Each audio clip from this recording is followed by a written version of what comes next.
विनम्र आग्रह है कि देश के आने वाले 100 वर्ष के भविष्य के लिए ये लड़ाई हमने जीतनी चाहिए, दृढ़ता के साथ जीतनी चाहिए और हमारे संयुक्त प्रयास से जीतनी चाहिए। ये लड़ाई कोई एक विभाग, कोई एक राज्य, कोई एक सरकार, कोई एक व्यक्ति लड़ ही नहीं सकता।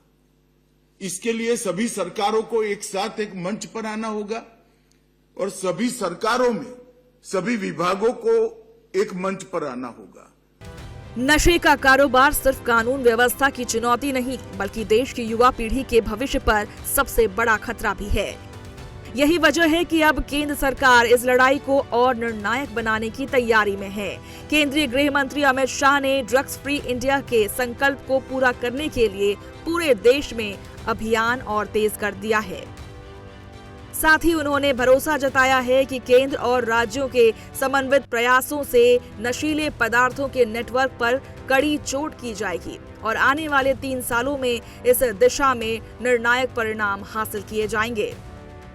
इस समस्या पर संपूर्ण विजय प्राप्त करना ये भारत के सभी राज्यों का एक सामूहिक लक्ष्य होना चाहिए। ड्रग तस्करी, संगठित अपराध, नार्को टेरर फाइनेंस और सीमा पार के आतंकी नेटवर्क के वित्त पोषण एक इस प्रकार से इवॉल्विंग नार्को टेररिज्म इकोसिस्टम भी बन चुकी है। तो हमारी देश की आंतरिक सुरक्षा के लिए, हमारे देश के अर्थतंत्र की सुरक्षा के लिए और हमारे देश की युवा पीढ़ी के भविष्य के लिए ये हमारे लिए बहुत जरूरी है कि हम इस पर संपूर्ण विजय प्राप्त करें। दुर्भाग्य की बात है, मगर है। अटल जी कहा करते थे कि भूगोल नहीं बदल सकते हैं। हम डेथ ट्रायंगल और डेथ क्रिसेंट के बीच में हैं और ड्रोन आधारित ड्रॉप्स, समुद्री मार्गों से containerized cargo, darknet, crypto payment, order to delivery model, पार्सलों का उपयोग, ये सब तरीकों से ड्रग के कारोबार करने वालों ने हमारी लड़ाई को और कठिन बनाया। भारत युवा पीढ़ी का देश कहा जाता है और युवा ही देश की सबसे बड़ी ताकत होते हैं, मगर उस ताकत का इस्तेमाल किस दिशा में करना है ये देश की सरकारें तय करती हैं, अपनी नीतियों के माध्यम से, अपने दूरदर्शी विजन के माध्यम से। मगर एक शाश्वत सत्य ये भी है कि आज नशा की आदत ने युवाओं पर गंभीर छाप छोड़ी है। ऐसे में युवाओं को नशा से दूर करने के लिए अधिकारियों को क्या कुछ दिशा निर्देश दिए गए हैं, इसको भी समझ लेते हैं। मैं आज सभी देश के सभी राज्यों के पुलिस प्रमुखों को, चीफ सेक्रेटरियों को और यहां उपस्थित सभी सचिवों को ये कहना चाहता हूं कि संयोग का विषय है कि आज हमारा देश नारकोटिक्स के खिलाफ लड़ाई के ऐसे नाजुक मोड़ पर खड़ा है।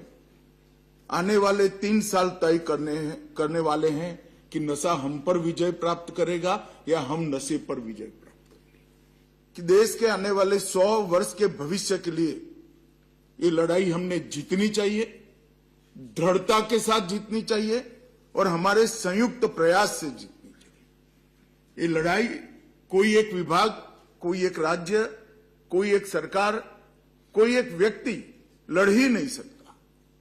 इसके लिए सभी सरकारों को एक साथ एक मंच पर आना होगा और सभी सरकारों में सभी विभागों को एक मंच पर आना होगा। जनता को गाइड करने वाले, प्रेरित करने वाले संतों को भी जोड़ना पड़ेगा। देश का भविष्य तय करने वाले युवाओं को भी जोड़ना पड़ेगा और युवाओं पर घर में अपना रसूख रखने वाली हमारी मातृशक्ति को भी इसमें जोड़ना पड़ेगा। तभी जाकर इस लड़ाई के खिलाफ हम पूर्णतया सफल हो सकते हैं।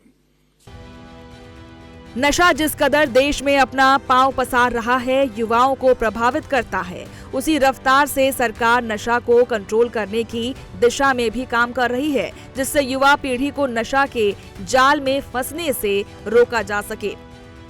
सरकार ने अब तक ड्रग कारोबार को रोकने के लिए कुछ प्रयास किए हैं, इसको भी समझ लेते हैं। गृह मंत्री ने बताया कि साल 2014 से 2026 तक एनडीपीएस कानून के तहत करीब 8,75,000 मामले दर्ज किए गए। साथ ही ये भी बताया कि इस दौरान लगभग 11 लाख लोगों को गिरफ्तार किया गया है। नशा मुक्ति को लेकर के मोदी सरकार ने 2047 तक विकसित भारत के साथ नशा मुक्त भारत का लक्ष्य भी तय किया। ये लक्ष्य 3 सिद्धांतों पर काम करेगा। पहला डिटेक्ट, दूसरा डिसरप्ट, तीसरा डिस्ट्रॉय। ड्रग्स का जाल सिर्फ कानून व्यवस्था की चुनौती नहीं, बल्कि देश की युवा पीढ़ी और भविष्य पर सबसे बड़ा खतरा है। ऐसे में केंद्र सरकार का 3 साल का ये रोड मैप केवल तस्करों पर शिकंजा कसने की योजना नहीं, बल्कि एक स्वस्थ, सुरक्षित और नशा मुक्त भारत के संकल्प को जमीन पर उतारने की कोशिश भी है। अब सबसे बड़ी चुनौती यही होगी कि ये अभियान कागजी योजनाओं तक सीमित न रह जाए, बल्कि राज्यों, सुरक्षा एजेंसियों और समाज की साझी भागीदारी से ड्रग्स के पूरे नेटवर्क को जड़ से खत्म किया जाए। Bureau report, prime news.